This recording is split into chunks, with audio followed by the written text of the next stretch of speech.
নমস্কাৰ আজি আপোনালোকক এই ভিডিঅ'টোৰ জৰিয়তে জৱাহৰ নৱোদয় বিদ্যালয়ৰ সিলেকশন প্ৰক্ৰিয়াৰ বিষয়ে জনাম। জৱাহৰ নৱোদয় বিদ্যালয় হ'ল ভাৰতবৰ্ষৰ এটা শিক্ষানুষ্ঠান য'ত নেকি ফ্ৰী এডুকেশ্যনৰ সুবিধা আছে। ইয়াত দুটা শ্ৰেণীৰ ভৰ্তিকৰণ প্ৰক্ৰিয়া আৰম্ভ হয়। প্ৰথমটো হৈছে ক্লাছ 6 আৰু আনটো হৈছে ক্লাছ 9। ক্লাছ 6 আৰু ক্লাছ 9ৰ ভৰ্তিকৰণ প্ৰক্ৰিয়াটো অনলাইন ৰেজিষ্ট্ৰেশ্যনৰ জৰিয়তে হয়। নৱমমান শ্ৰেণীত ভৰ্তিকৰণৰ কাৰণে আমাৰ ছাত্ৰ ছাত্ৰীসকল ক্লাছ 8ত পঢ়া হ'ব লাগিব। ইয়াৰ পাছতে মই আপোনালোকক যিটো আমাৰ স্প্লিট অফ সিলেবাছ বিষয়ে জনাম যে প্ৰথম ইংলিছত 15, হিন্দীত 15, মেথমেটিক্স আৰু জেনেৰেল সায়েন্সত 35 নম্বৰ থাকিব আৰু সৰ্বমুঠ 100 নম্বৰ। আৰু এই পৰীক্ষাৰ সময় হৈছে 2.5 ঘণ্টা। ইয়াৰ পাছত মোৰ সহযোগীসকলে আপোনালোকক এই সাবজেক্টসমূহৰ বিষয়ে বিশদভাৱে জনাব। नमस्कार, गुड मॉर्निंग एवरीवन। मैं जैसा कि आपको सर ने बताया कि 9th क्लास के लिए जवाहर नवोदय विद्यालय में एंट्रेंस एग्जामिनेशन होने जा रहा है और मैं उन्हीं की बातों को आगे बढ़ाना चाहूँगा। और जैसा कि बताया कि सर ने 35 मार्क्स का मैथ का आने वाला है। मैं शशि कुमार टीजीटी मैथ्स जवाहर नवोदय विद्यालय लखीमपुर में कार्यरत हूँ। तो मैं आपको बताऊंगा कि कैसे क्वेश्चंस मैथ्स के आते हैं और आपको कैसे अटेम्प्ट करना है, क्योंकि इससे पहले आपने सब्जेक्टिव पोर्शन किया होगा। आपने कोई क्वेश्चन आता है तो उसको सब्जेक्टिव फॉर्म में उसको पूरा आंसर निकालना सीखा होगा, लेकिन यहाँ पर थोड़ा एंट्रेंस एग्जाम में चीज़ें थोड़ी चेंज हो गई हैं। यहाँ पर आपको सब्जेक्टिव नहीं ऑब्जेक्टिव क्वेश्चन को करना है। जैसा कि मैं आपको एक एग्जाम्पल करके दिखाता हूँ। जैसे आपके सामने ये क्वेश्चन है, मैं क्वेश्चन रीड कर रहा हूँ। If 5 men can do a piece of work in 28 days, then the number of persons required to do the same work in 7 days. तो ये आपके सामने ऑप्शंस है। फर्स्ट ऑप्शन है 15 and B option 30, C 20 and D 35। तो इन questions को करने के लिए आप एक थोड़ा सा कह सकते हैं कि अप्रोच अलग होनी चाहिए, क्योंकि सब्जेक्टिव की अप्रोच अलग होती है और ऑब्जेक्टिव की अलग। तो इस क्वेश्चन को थोड़ा शॉर्ट ट्रिक से करेंगे। जैसा कि इन क्वेश्चन करने के लिए हमें पता है कि 5 मैन किसी वर्क को करने के लिए 28 डेज दे रहे हैं, तो 7 डेज में करने के लिए कितने मैन्स की रिक्वायरमेंट होगी। तो ऐसे क्वेश्चन के लिए एक फॉर्मूला आता है जिसे हम बोलते हैं m into d into h equal to m। मैं बता दूंगा कि इसका क्या मतलब है। m2 into d2 into h2।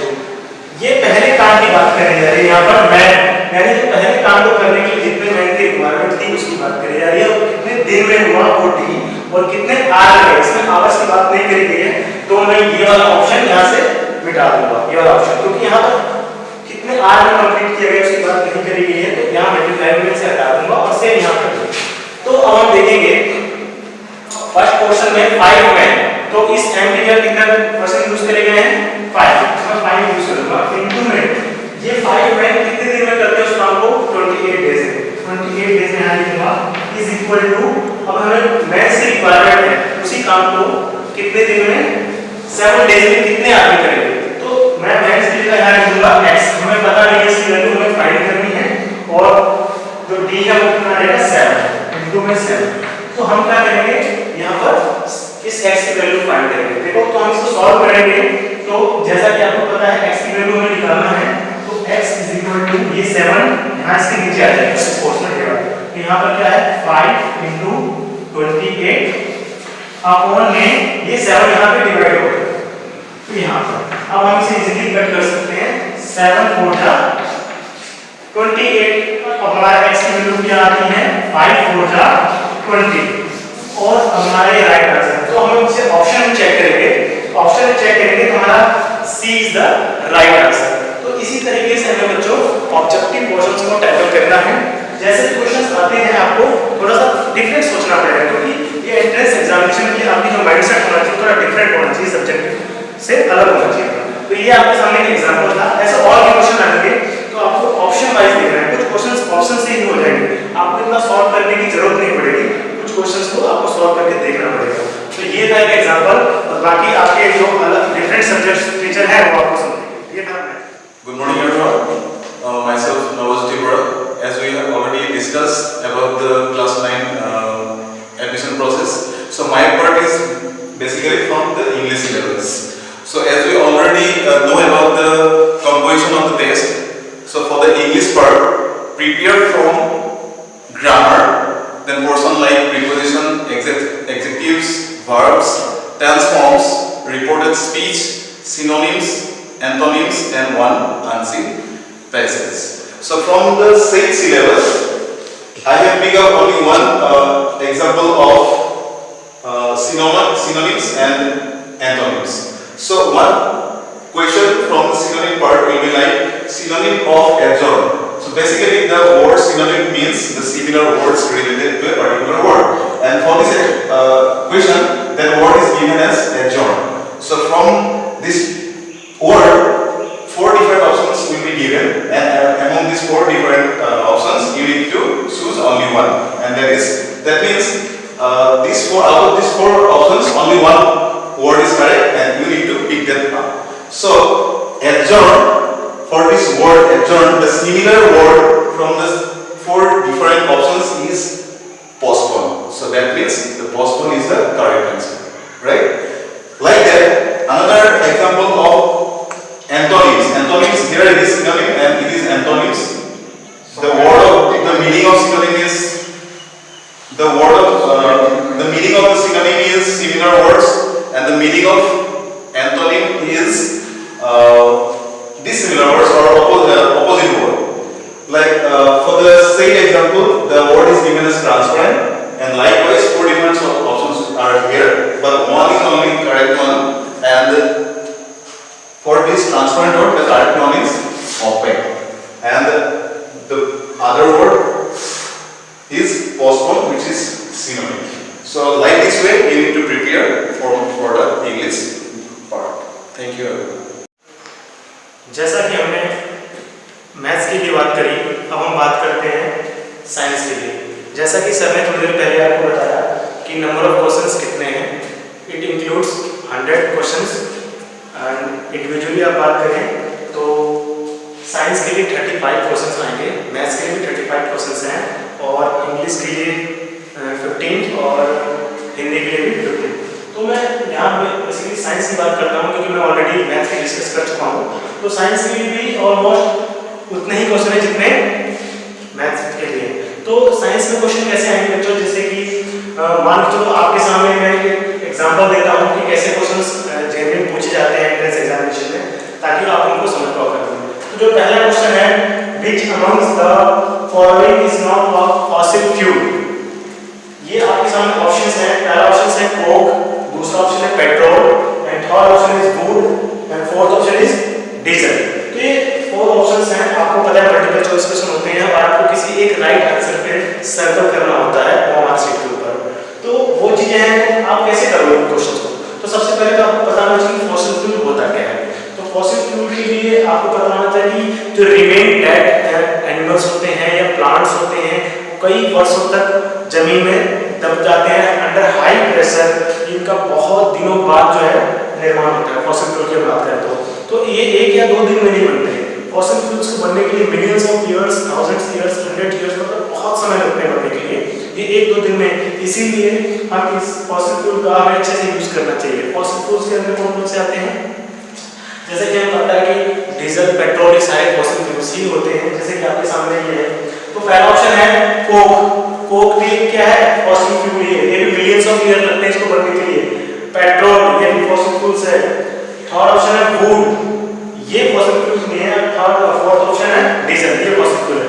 तो वुड क्यों नहीं है फॉसिल फ्यूल, क्योंकि वुड तो आप क्या करोगे, ट्री से उसका पार्ट कट करके आप सीधा यूज कर देते हो बर्न करने के लिए, जलाने के लिए। लेकिन ये आप डायरेक्टली यूज आपको कहाँ से मिलते हैं, डीजल, पेट्रोल, कोक, ये मिलियंस ऑफ ईयर्स, मतलब कई साल लगते हैं आपको बनने में, तब जाके आपको प्रोवाइड होते हैं मार्केट में। तो इसलिए जो फॉसिल फ्यूल की बात करें, इसमें कौन सा फॉसिल फ्यूल नहीं है, क्वेश्चन ये है। तो आपका आंसर क्या होगा, सी इज द राइट बात करें, which one is a non-metal which conducts electricity? क्या क्वेश्चन है? Which one is a non-metal which conducts electricity?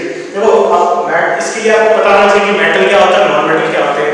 आपको पता है जितने भी मेटल होते हैं सभी कंडक्ट इलेक्ट्रिसिटी करते हैं, और जितने नॉन मेटल होते हैं वो इलेक्ट्रिसिटी कंडक्ट नहीं करते। ये जनरली बात होती है, लेकिन इसमें कुछ एक्सेप्शनल केसेस होते हैं। जैसे कि मैं बात करूं नॉन मेटल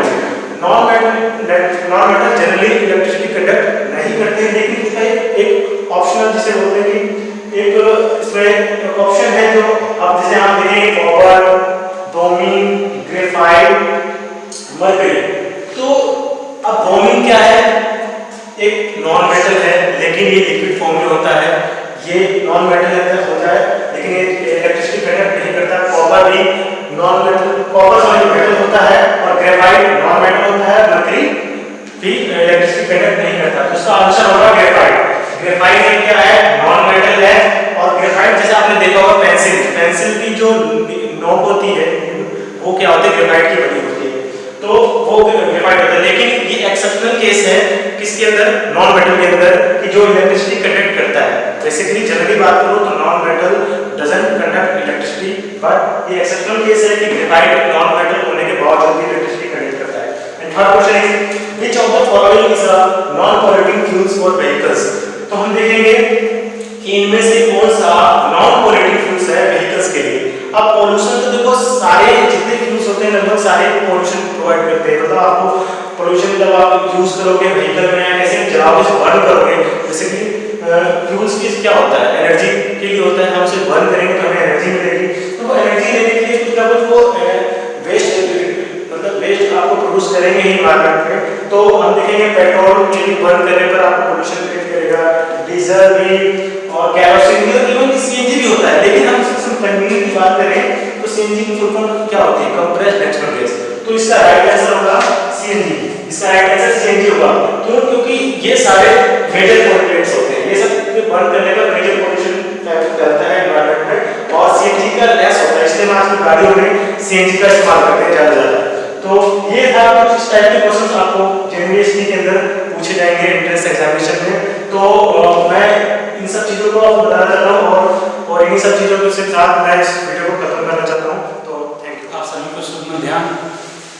जैसा कि आप लोग हरित फलक पर देख पा रहे होंगे, जवाहर नवोदय विद्यालय लखीमपुर असम प्रवेश परीक्षा नवी 2020 से 2021 का जो प्रवेश परीक्षा है उसमें किस तरह के प्रश्न पूछे जाएंगे उसके बारे में मैं आप लोगों को बताने जा रहा हूँ। पहले आप लोगों ने परीक्षा दिया होगा जिसमें व्याख्यात्मक प्रश्न पूछे जाते होंगे, लेकिन अब उसका जो पैटर्न है बदल गया है। तो अब जो परीक्षा होगी उसमें बहुविकल्पीय प्रश्न पूछे जाएंगे। जैसे आप लोग देख पा रहे होंगे, हिंदी में आप लोगों के कुल 15 प्रश्न पूछे जाएंगे, जिनके अंक एक प्रश्न का 1 होगा, तो कुल 15 अंकों के प्रश्न होंगे हिंदी के। जैसे पहला प्रश्न है वर्ण कितने प्रकार के होते हैं, आएगा क्वेश्चन प्रश्न। तो इसमें से 4 विकल्प दिए गए हैं, विकल्प ए, बी, सी और डी। तो इन 4 विकल्पों में से किन्हीं एक विकल्प को आपको लिखना होगा। आंसर सही है इसमें से किसी एक विकल्प का। जैसे वर्ण कितने प्रकार के होते हैं, तो उसमें विकल्प ए है 1, बी है 2, सी है 3 और डी है 4। तो इन चारों विकल्पों में से कोई एक सही है। तो जैसा आप लोग जानते हैं कि वर्ण भाषा की सबसे छोटी इकाई होती है, जिनके हम टुकड़े नहीं किए जा सकते। और ध्वनि चिन्हों, भाषा क्या होती है? किसी भी बात को जब हम कहते हैं तो अपने यहाँ से दूसरे यहाँ ले जाने का जो आवाज होता है, माध्यम होता है, उनको हम चिन्हों से प्रकट करते हैं। तो उन्हीं ध्वनि चिन्हों को हम वर्ण कहते हैं। और वर्ण को हम 2 भागों में बांट सकते हैं। एक होता है स्वर व्यंजन और एक होता है स्वर वर्ण और दूसरा होता है व्यंजन वर्ण। तो जो ऑप्शन इसमें बी है 2 वो सही होगा। तो इस पर सही का निशान लगाएंगे, या ओ मार्कशीट मिलेगी आपको, तो उसमें जो बी वाला ऑप्शन होगा उसको पूरी पूरी तरह से घोला करेंगे। अब दूसरा प्रश्न है, अग्नि का पर्यायवाची शब्द होगा क्वेश्चन मार्क, अर्थात जो अग्नि शब्द है उसका पर्यायवाची का अर्थ होता है इसी का जो सिमिलर वर्ड है, अर्थात जैसे अग्नि है तो अग्नि को और हम किस नाम से जानते हैं, तो इसमें दिया है ए सुधा, बी है अभ्यागत, अब बी अभ्यागत